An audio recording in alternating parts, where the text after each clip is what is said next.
You ever had a bad day? In Psalm 31, David records, well, his day. Actually, it's not his day, it's his life.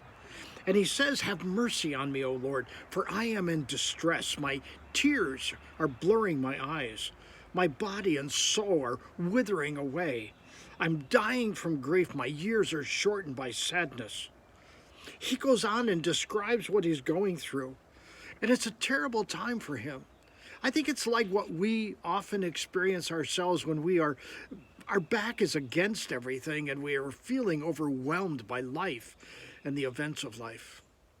But then he says in verse 14, he says this, "But I'm trusting you, O Lord. You are my God. My future is in your hands." Can you say that?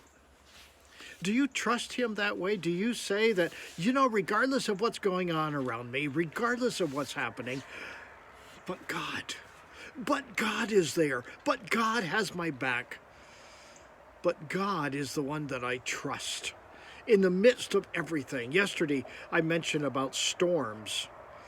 The storms of life, the storms of the inner life, the turmoils that go on inside of us sometimes are great. They're huge. But God is there.